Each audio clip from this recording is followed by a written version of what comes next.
അവിടുത്തെ ചേച്ചിയില്ലേ, അവര് വന്ന് 25 രൂപ വാങ്ങിട്ട് പോയി. വല്ല ആവശ്യവും കാണുമായിരിക്കും. എഴുത്തുകാർക്ക് കാശ് കിട്ടില്ലേ ചേട്ടാ? കിട്ടുമായിരിക്കും. എവിടാ, ആര് കൊടുക്കാനാ? ഇപ്പൊ 30 അല്ലയോ എഴുത്തുകാര്. എന്റെ ഇളയ മകനും തുടങ്ങിയിട്ടുണ്ട് കുറേശ്ശെ കഥ എഴുത്ത്. ഇന്നലെ ഞാൻ പിടിച്ച് 2 അലക്കം കൊടുത്തു. അതെന്തിനാ പാച്ചുപിള്ളേ? എന്തോത്തിനാ എഴുത്തുകാരനാവുന്നേ? വേറെ പണിയൊന്നും ഇല്ലയോ? അങ്ങേരെ തന്നെ കണ്ടില്ലയോ? എത്ര കിട്ടിയിട്ട് എന്തുവാ പ്രയോജനം? പക്ഷെ അവൻ കുടിച്ചു തീർക്കല്ലയോ? കുടിക്കോ? കൊള്ളാം, കുടിക്കോന്ന്. ആ ചെറുക്കിനെ പിന്നെ എന്തിനാ നിർത്തിയിരിക്കുന്നേ? അവൻ ആ ദിവസവും സാധനമൊക്കെ വാങ്ങിച്ചു കൊടുക്കുന്നേ. അതും അകത്താക്കിക്കൊണ്ടാ ഈ അടിയും പിടിയും. മിനിഞ്ഞാന്ന് ഞാൻ എന്റെ കണ്ണുകൊണ്ട് കണ്ടതാ ആ സ്ത്രീയെ കഴുത്തി പിടിച്ച് തള്ളുന്നേ. ആ പാച്ചുള്ള കടയടയ്ക്കുന്നതിന് പോയി സിഗരറ്റ് വാങ്ങിച്ചോണ്ട് വരും. ഓ, സത്യമാണോ ചേട്ടാ ഇത്? നമുക്ക് എന്ത് വേണം നന്ദിനി കുട്ടി, അവരെങ്ങനെ വേണേലും ആയിക്കോട്ടെ. വരൂ, നമുക്ക് പോയി ഉണ്ണാം. രവിയേട്ടാ, അഗ്നിപേടകം, മരീചിക, സത്രം, വേനൽ. ഒരു സാധാരണ ഭാര്യ കൊടുക്കുന്ന കുറിപ്പിൽ ഉപ്പിന്റെയും മുളകിന്റെയും കണക്കാണുണ്ടാവുക. ഞാനൊരു അസാധാരണ ഭർത്താവാണല്ലേ. പിന്നെ ഒരു കണ്ടീഷൻ, മേലാൽ പകൽ മാത്രമേ വായിക്കാവൂ, രാത്രി ഉറക്കം ഒഴിച്ചിരുന്ന് വായിക്കരുത്. സമ്മതിച്ചോ?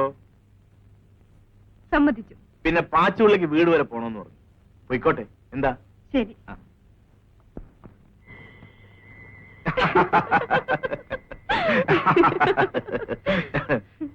ആ, വരണം വരണം.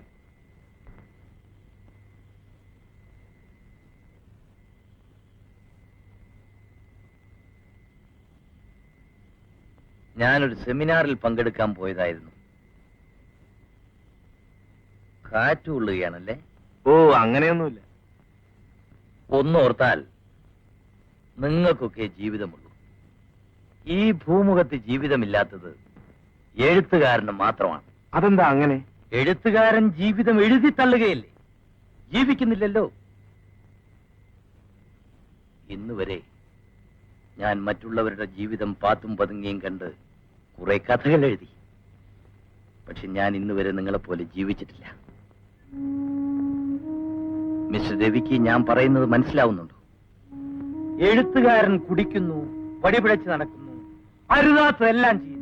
പക്ഷെ അതുകൊണ്ടാണ് അവന് നല്ല കഥകൾ എഴുതാൻ കഴിയുന്നത്. എന്റെ ഭാര്യയ്ക്ക് എന്നെ ഇഷ്ടമല്ല, കാരണം ഞാൻ കുടിക്കുന്നു. നിങ്ങൾക്കൊക്കെ എന്നെ ഇഷ്ടമാണ്, നിങ്ങളെപ്പോലെ പലർക്കും. നിങ്ങൾക്കൊക്കെ വേണ്ടി ഞാൻ ആത്മാഹുതി ചെയ്യുകയാണ്. എന്താ, ശരിയല്ലേ? നിങ്ങളുടെ ഈ ബന്ധം കാണുമ്പോൾ എനിക്ക് അസൂയ തോന്നും. എനിക്ക് ഈ ജീവിതം, ഈ ജന്മം സാധ്യമല്ല.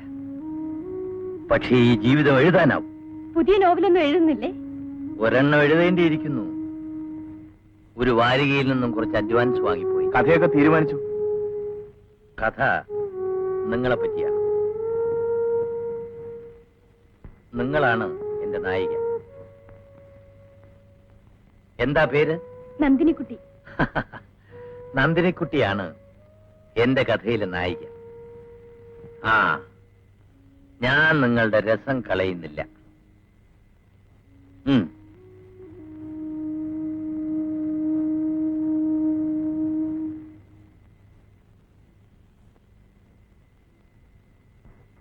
കുടിച്ചിട്ടുണ്ടല്ലേ? കൊള്ളാം. അല്ലെങ്കിൽ ഒരു തവണ കണ്ട പരിചയത്തിൽ നമ്മളോട് ഇത്രയും നേരം സംസാരിക്കും. പക്ഷെ നന്ദിനിക്കുട്ടിക്ക് ഇനി എഴുത്തുകാരോടാണല്ലോ ബഹുമാനം.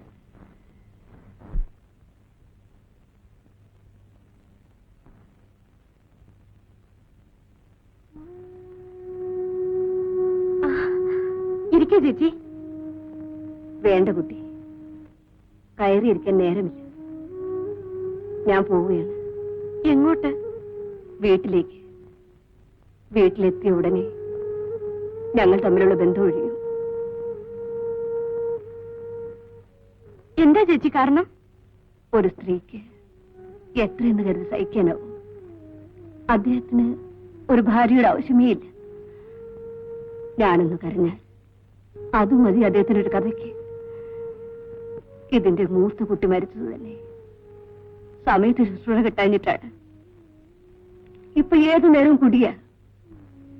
ഇനിയൊരു ജന്മമുണ്ടെങ്കിൽ ഒരു സാധാരണ മനുഷ്യന് ഭാര്യയായി ജീവിക്കണമെന്നേ എനിക്ക് ആഗ്രഹമുള്ളൂ.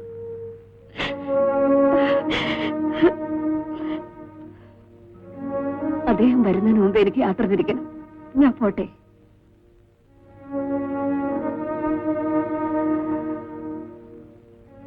നമ്മൾ തമ്മിൽ 25 രൂപയുടെ ഒരു കടമുണ്ട്.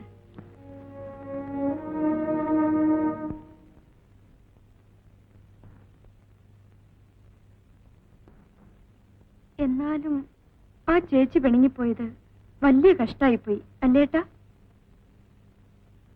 നന്ദിനിക്കുട്ടി എന്തിനാ ഇതൊക്കെ ഓർത്ത് കിടക്കുന്നു? അവര് ബന്ധം കഴിഞ്ഞാൽ നമുക്കെന്താ?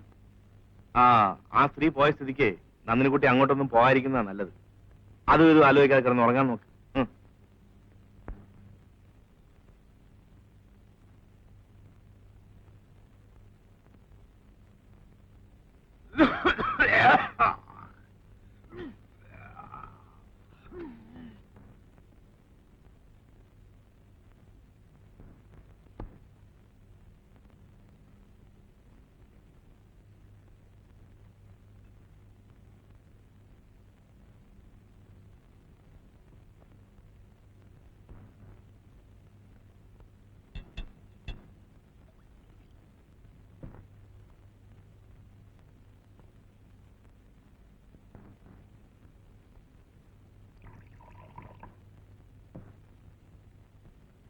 സാർ,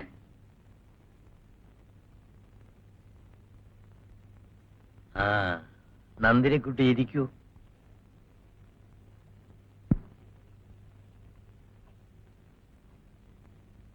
എന്തിനാ സാർ എന്നും ഇങ്ങനെ കുടിക്കുന്നത്?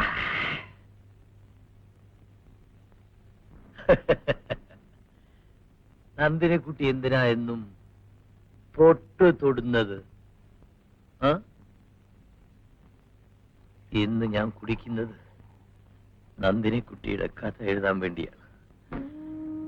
കുടിച്ചു കുടിച്ച് ഞാൻ ഒരുപാട് കഥകൾ എഴുതി, ഒരുപാട് ജീവിതങ്ങൾ പകർത്തി വെച്ചു.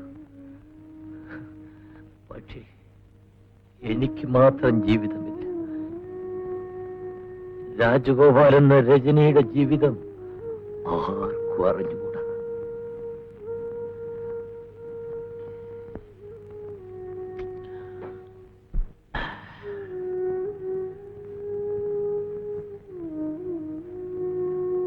ഇന്നലെ മുഴുവൻ നന്ദിനിക്കുട്ടിയെ പറ്റി എഴുതാൻ ഞാൻ കാത്തിരുന്നു. പക്ഷെ നടന്നില്ല. കാരണം നന്ദിനിക്കുട്ടിയെ പറ്റി എനിക്കൊന്നും അറിയില്ല. അറിയോ നന്ദിനിക്കുട്ടി? പറയൂ നന്ദിനിക്കുട്ടി, അറിയാത്ത നന്ദിനിക്കുട്ടിയെ പറ്റി ഞാൻ എന്തെഴുതും?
വരൂ നന്ദിനിക്കുട്ടി.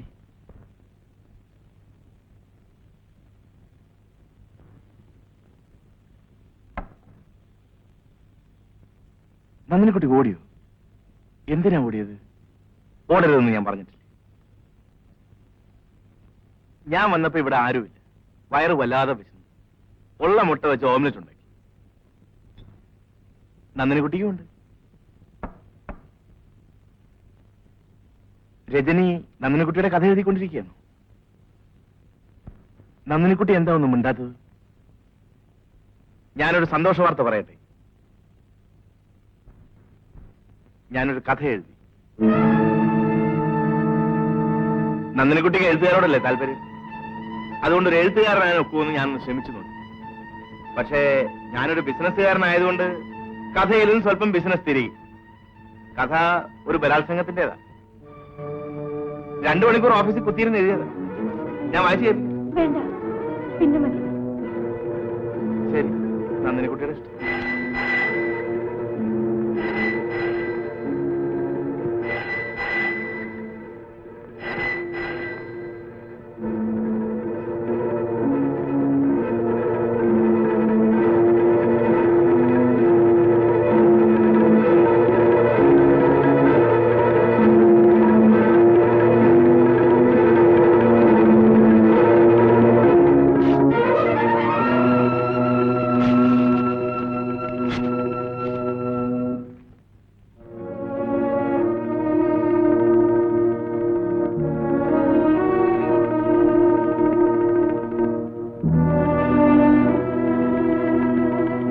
എന്താ നന്ദിനി കുട്ടി? ഈ പുസ്തകങ്ങളുടെ മണം എനിക്ക് ഛർദ്ദിക്കാൻ വരുന്നു. ഒന്നെടുത്ത് മാറ്റാമോ?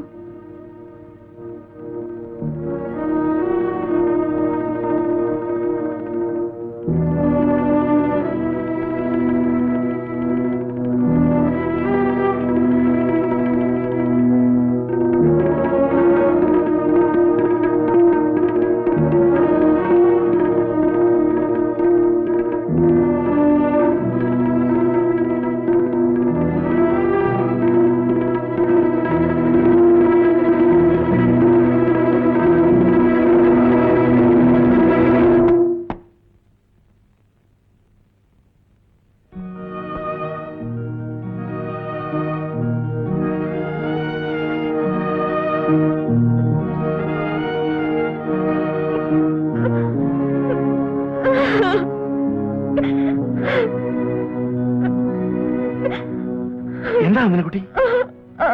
നന്ദിനി കുട്ടി, ചേട്ടൻ ഇനി കഥ എഴുതരുത്.